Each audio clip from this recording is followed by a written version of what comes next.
జై వీరబ్రహ్మ జై గోవిందమాంబ జై. నేను మీ కృష్ణమాచార్య శ్రీ బ్రహ్మపదం.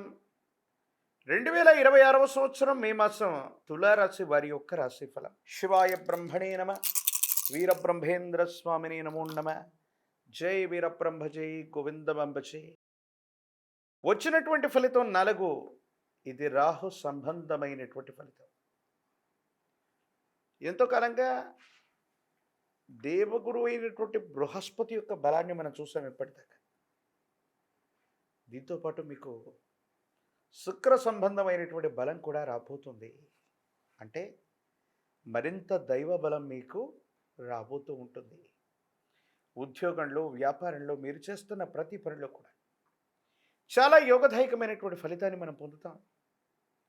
అనుకూలవంతమైనటువంటి స్థితిగతుల్లో మీ యొక్క జీవితం తప్పకుండా ఉండేటువంటి అవకాశం కనిపిస్తుంది. భగవత్ సంబంధమైనటువంటి అనుగ్రహం వల్ల మీ దైనందిన జీవితంలో చాలా గొప్ప గొప్ప ఫలితాల్ని మీరు పొందబోతున్నారు. ఆర్థికపరమైనటువంటి వృద్ధి కూడా కొనసాగబోతుంది. ఉద్యోగంలో ప్రమోషన్ కూడా లభిస్తుంది. మీతో పాటుగా ఉన్న సహచరుల యొక్క సహాయ సహకారాలు విశేషంగా లభించడంతో పాటు పై అధికారుల యొక్క అనుకూలత మీకు తప్పకుండా లభిస్తుంది. కానీ మాసం మధ్యలో అంగారకుడు కుజుడు మీ యొక్క సప్తమ స్థానంలోకి ప్రవేశమవటం ప్రశ్నాశాస్త్రాన్ని అనుసరించి వచ్చినటువంటి ఫలితాన్ని చూస్తే వివాహ జీవితంలో భార్యాభర్తల మధ్య ఏవైనా చిన్న చిన్న తగవులు రావటం, అభిప్రాయ భేదాలు రావటం, అంటే చిన్న చిన్న విషయాలను కూడా మనస్పర్ధలుగా మలుచుకునేటువంటి అవకాశం వల్ల కొన్ని ఇబ్బందులు వస్తుంటాయి. మానసికమైనటువంటి ప్రశాంతతని మనం పోగొట్టుకునేటువంటి అవకాశం ఉంటుంది. కాబట్టి ప్రత్యేకించి వివాహ జీవితానికి, వివాహ బంధానికి మాత్రం మీరు కొంత విలువనివ్వటంతో పాటుగా జీవిత భాగస్వామితో అన్ని విషయాల్లో చాలా జాగ్రత్తగా ఉండండి. ఇదొక్క విషయం మాత్రమే మిమ్మల్ని ఇబ్బంది పెట్టేటువంటి అవకాశం. ప్రత్యేకించి అష్టమ స్థానం, భాగ్యస్థానంలో ఉన్నటువంటి ఇతర గ్రహాలు రవి, బుధుడు, శుక్రుడు, దేవగురు అయినటువంటి బృహస్పతి, ఈ 4 గ్రహాల యొక్క అనుకూలత వల్ల ఫలితంగా అష్టమ భాగ్యస్థానాలు చాలా యోగదాయకంగా ఉన్నాయి. మాసం మధ్యలో అదృష్టం తోడవటం వల్ల ఆర్థికంగా చాలా ఉన్నతమైనటువంటి స్థితిగతులు వస్తాయి. అవకాశాలు కలిసి రావటం వల్ల ఆకస్మికమైనటువంటి ధనప్రాప్తి యోగం కూడా కలిగే అవకాశం ఉంది. కాబట్టి మీరేదైనా సరే వృత్తి, ఉద్యోగం కాకుండా అదనపు ఆదాయం కోసం మీరు చేసే ప్రయత్నాలు సఫలీకృతం అవుతాయి. సులభంగా ధనాన్ని సముపార్జించేటువంటి పనులు ఏవైనా ఉంటే తప్పకుండా అవన్నీ కూడా మీకు లభించేటువంటి అవకాశం కూడా కనిపిస్తూ ఉంటుంది. తులారాశి జాతకుల యొక్క జీవన గమనంలో గత కొద్ది కాలంగా మనం అనుకూలవంతమైనటువంటి గ్రహగతుల యొక్క పరంపరను మనం చూస్తున్నాం.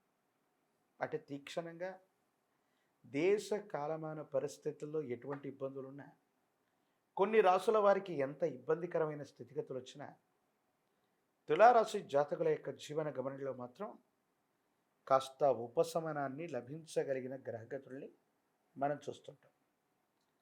ప్రత్యేకించి అందరూ అనుకుంటుంటారు, మరి తులారాశి జాతకుల యొక్క జీవన గమనంలో ఇన్ని అనుకూలవంతమైనటువంటి ప్రయోజనాలు ఉంటే అనుభవంలోకి వచ్చే వరకు కొంతమంది జీవితంలో మాది కూడా తులారాశే, ఈ విధమైనటువంటి ప్రయోజనాలు మాకెందుకు కలగట్లేదు, అంటే గోచారవశాత్తు ఉన్న ఫలితాలు ఇప్పుడు మాకెందుకు కలగట్లేదు అన్నటువంటి ఆలోచన కలుగుతుంటుంది. అంటే మీరు పుట్టినటువంటి సమయంలో ఆయా గ్రహగతులు, ఆయా గ్రహాల యొక్క బలాబలాలను బట్టి పూర్వజన్మకు సంబంధించినటువంటి కొన్ని కర్మ ఫలితాలు గ్రహగతులు అనుకూలవంతమైన సమయంలో కూడా మిమ్మల్ని పరీక్ష పెట్టేటువంటి పరిస్థితులు కొనసాగుతూ ఉంటాయి. వీటి పట్ల మనం జాగ్రత్తగా ఉండాలి. అయినప్పటికీ కూడా ఆ పరీక్షలు కూడా ఈ మాసంతో తీరిపోయి గత కర్మ ఫలితాలన్నీ కూడా శూన్యమైపోయి పుణ్యకర్మలన్నీ కూడా అక్కరకు వచ్చి అనుకూలవంతమైన ఫలితాలు ఇవ్వటం తులారాశి జాతకుల యొక్క జీవన గణనలో తప్పకుండా జరుగుతుంది. కుటుంబం, సంతానం వ్యక్తిగతమైనటువంటి జీవితం కోసం ఎక్కువగా ఆలోచిస్తారు. విలాసవంతమైనటువంటి ఇల్లు, విలాసవంతమైనటువంటి జీవితం కోసం మీరు చేసే ప్రయత్నాలు తప్పకుండా సఫలీకృతం అవుతుంటాయి. స్థిర చరాస్తుల్ని మీరు తప్పకుండా వృద్ధి చేసుకునేటువంటి అవకాశాలు కూడా కనిపిస్తుంటాయి. ఏది ఏమైనప్పటికీ కూడా ఈ రాశి జాతకుల యొక్క జీవన గమనంలో ఒక్కసారిగా కొన్ని అద్భుతమైనటువంటి ప్రయోజనాలతో పాటు ఆర్థికపరమైనటువంటి ప్రయోజనాలు కూడా కలిసి వచ్చే అవకాశం రవి బుధుల యొక్క కారణంగా కనిపిస్తుంది. అనుకూలవంతమైనటువంటి గ్రహగతులు కనిపిస్తున్నాయి. ఈ రాశిలో ఉన్న విద్యార్థులు గొప్ప ఉత్తీర్ణతను సాధిస్తారు. ప్రఖ్యాతి చెందినటువంటి కళాశాలలు లేదా యూనివర్సిటీలో తప్పకుండా మీరు ప్రవేశాన్ని పొందేటువంటి అవకాశం కనిపిస్తూ ఉంటుంది. రాజకీయ రంగంలో ఉన్నటువంటి వాళ్ళకి యోగదాయకమైనటువంటి ఫలితం లభిస్తుంది. అనుకూలవంతమైనటువంటి అంశాలను మీరు చూసేటువంటి అవకాశం కూడా కనబడుతుంది. ప్రత్యేకించి వివాహం కానటువంటి స్త్రీ పురుషులకి వివాహ యోగం, సానుకూలవంతమైనటువంటి ప్రయోజనాలు తప్పకుండా లభించేటువంటి అవకాశం కనిపిస్తూ ఉంటుంది. ఏది ఏమైనప్పటికీ కూడా మరిన్ని సానుకూలవంతమైనటువంటి ఫలితాలు పొందడానికి, అనుకూలవంతమైనటువంటి స్థితిగతులు రావటానికి గాను తులారాశి జాతకుల యొక్క జీవన గమనంలో అమ్మవారి స్వరూపాన్ని ఆరాధన చేయండి. మహాలక్ష్మి అమ్మవారిని విశేషంగా పూజించండి. ఒక పంచముఖి రుద్రాక్షని, మహాకాలభైరవ వృక్షను మెడలో ధరింప చేసుకోవటం యోగదాయకమైన ఫలితాలకి కారణమయ్యేటువంటి అవకాశం ఉంది.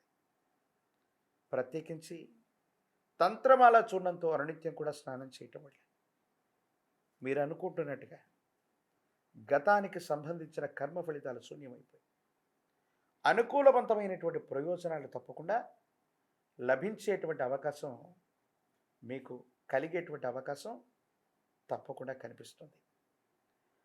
మరిన్ని వీడియోలు చూడటానికి గాను మన ఛానల్ని లైక్ చేయండి, షేర్ చేయండి, తప్పకుండా సబ్స్క్రైబ్ చేయండి.